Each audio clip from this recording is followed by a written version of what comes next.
Long Vacation is one of my favorite Japanese dramas ever, and for a while, it was a lot of people's favorite as well. Yeah, I promise that this isn't just some niche thing I dug up from a forum post or something. Long Vacation was a huge deal back when it aired in the summer of 1996. This is the show that made Takuya Kimura a household name. Yeah, the guy from Judgment wouldn't even be in the position he is as an actor if it wasn't for the show. There, I guess there's something video game related here. I watched this show once back in 2020 through illegal uploads to YouTube, the way God intended, and I haven't stopped thinking about it since. Its music, cinematography, the characters. It's such an amazing drama all about late 20-somethings trying to piece together their lives, all the while falling in love in the process. I think a first episode of television is harder than investing someone in the opening of a movie. Lots of shows struggle to get the audience invested while keeping the story going ASAP, but not Long Vacation. The first shot of the first episode is a woman, who will later learn is named Minami, running down the street in her wedding gown. Is she escaping a loveless marriage?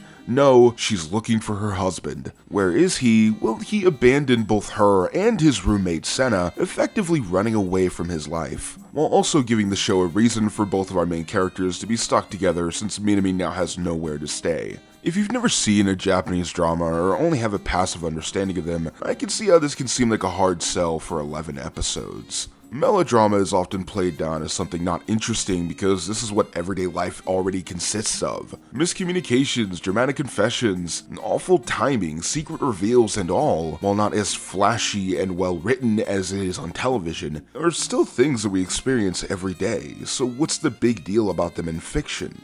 But I think that that's what makes slice of life or drama stories so compelling. It brings to light everything we think and believe about the human experience without the obfuscating lens of the hero's journey. That's not to say that I don't love more traditional stories with higher stakes, but to me, I get just as much joy out of seeing a bunch of late-blooming adults simply try to cobble together their lives. Throw some romance in the mix, and now you're cooking. With cabbage, it'd be very easy for a different show to write our male lead, Senna, as a sort of tortured artist since he's a pianist. But no, for all intents and purposes, he's a pretty well put together guy. He has a part-time job as a piano teacher that he really doesn't like. This dude hates his fucking job, honestly. Me too, bro. And his primary issue is that he doesn't really know how to break out of a shell and reach for the next step in his career. Something that would require risk and vulnerability. Traits that pretty much the entire cast agree that he struggles with over the course of the series. Of course, until his connection with Minami is obviously the one thing that changes his life for the better. For the majority of the show, Minami is still convinced that only by getting married will she find purpose and worth, inadvertently feeding the same societal pressures that caused her to lose her job as a model in the first place, and question her validity as a woman.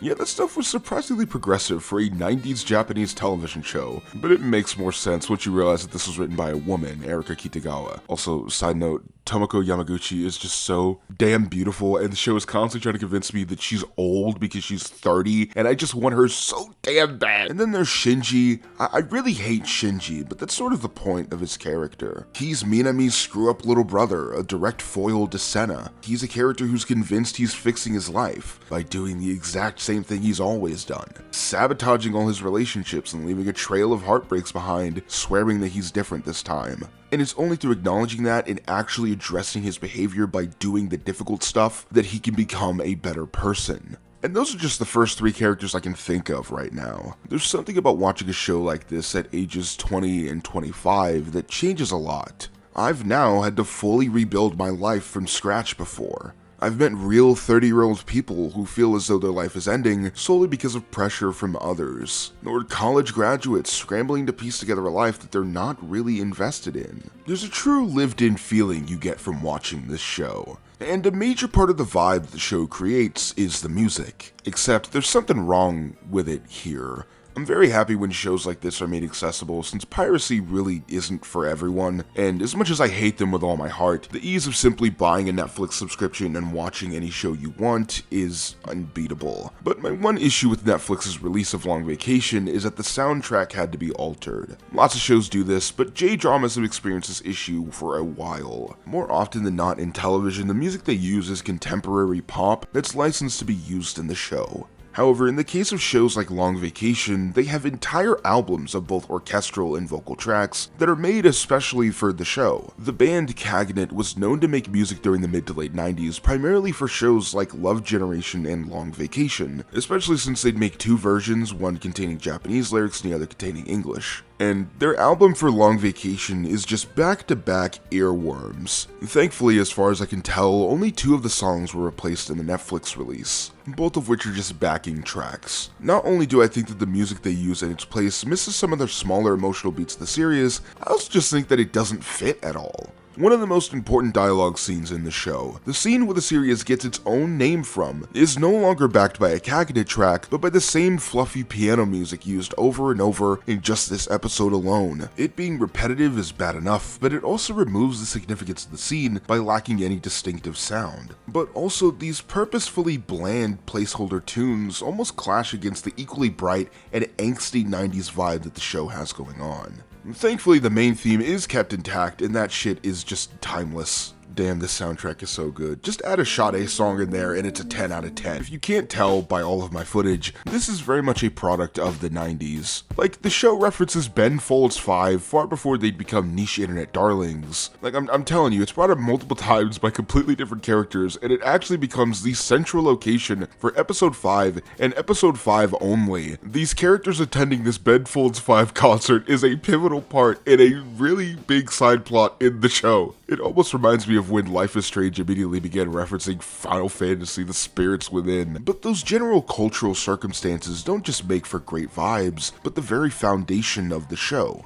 Long Vacation hit a nerve with 90s Japanese audiences following the country's economic crash in '91, now dubbed the Lost Generation, primarily because of the issues showcased in the show. The entire cast are all working temporary jobs or are stuck gambling to make ends meet. None of them have healthy diets either. I don't think I've seen any of you drink water at all. There's something about watching this in the midst of our own economic crisis that adds a bit of twang to it. That isolation that joblessness can make you feel can also be the very thing that connects you to other adults your age, like you're all stuck a part of the same group. The existential dread that comes from being consistently stuck with factors completely outside of your control, forced to float down a river while everyone else expects you to have your shit together. Almost like you're being forced to take a long vacation. I really appreciate that the show doesn't just revel in the surface level sadness of each character's situation. Whether it be scared of taking a jump to the next level, feeling like you're aging out of the life that you wanted, or being a gambling, cheating asshole. God, I hate Shinji so much. It delves a bit into how much the dissonance between where your life is versus where society says it should be truly affects your well-being,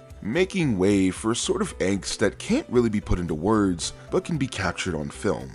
Although I doubt that they shot this on film. Despite my best efforts, I get that most people would look at what I've showed in this video and simply call it melodrama in a negative way. But that's the appeal of a show like this, allowing the seemingly mundane to be all-encompassing, almost like an exercise in smelling the roses. Like, I don't know, something I love is scenes of characters going shopping. That's usually some of my favorite parts of any J-drama. And let me tell you, man, Long Vacation does not disappoint at all. Most J-dramas are usually shot very economically, as few locations as possible with only 2 camera modes, either handheld or nothing at all. But Long Vacation actually puts a lot of work into its presentation. Usually in romance stories, nighttime is represented as this dreamy, beautiful period of our lives where anything could happen. And while that can be the case, the primary feeling during the night in Long Vacation is loneliness. That longing for another person hits all of our characters the hardest at nighttime, when they can't just suppress their sorrows through work. The CAGNET song that plays the most during these scenes is literally called Under the Pale Moonlight, and its lyrics are all about the vacant space when you're wishing to be with someone. And the song's emotion is often conveyed visually as well. Like, light spoilers, the first time that Senna and Minami kiss in episode 6, both of their faces take up only about half of the frame for most of the scene, leaving this dark empty space where the city is easily visible. But it's not this beautiful skyline, it's just empty. Then, when the kiss happens, they're both together, taking up the center of the shot as the moonlight bounces off the river, giving us one of my favorite frames in the show. Wine also plays a big part in Long Vacation as well. Initially, it's a gift for Minami and her ex-fiancé, so it sort of represents this life that she thought that she'd have. However, over the course of the show, as her and Senna get closer, it begins to symbolize all the missed opportunities that the two have together. Minami will drink some wine all night, waiting for Senna to come home, only for him to return to see her sleeping on the couch, realizing that he missed his chance, only to then drink some wine himself. Or the time that Senna and Minami get into a big argument near the latter half of the show, when they both aren't being honest about their feelings, and both leave their wine glasses completely untouched. It's visual storytelling at its simplest, but it's just so earnest in this show. The way it uses negative space, the backing music, or sometimes the lack of. Like when Minami moves out, only for the fun, lighthearted ending track to cut off early, leaving us all alone in this empty apartment.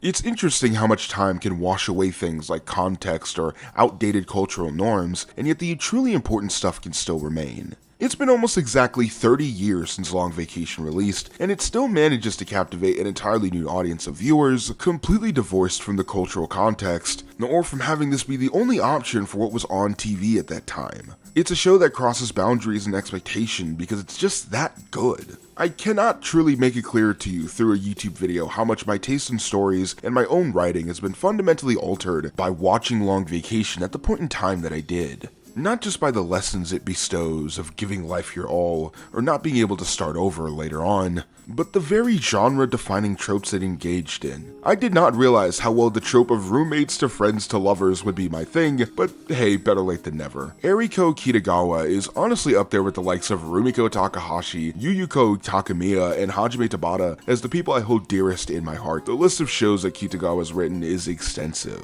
but the only one I've seen that somehow managed to capture a bit of that same essence is Orange Days, which touches on similar themes to Long Vacation, but is fundamentally a different show that is amazing on its own and deserves an entire video. If you truly want another Kitagawa show, I can't suggest Orange Days enough. It's also on Netflix, at least at the time of this video, but if you want to see Takia Kimura in other starring roles, there's a large list to choose from. I recommend Love Generation and Good Luck, the latter of which has the female lead from Orange Days, so that's just a fun coincidence. But honestly man, throw a dart in a room and you'll hit some show that Kimura starred in at the time. The man's schedule was slam-packed full of dramas for years on end. Also, shout out to Kimura for wearing a fucking Live Aid shirt in 1996.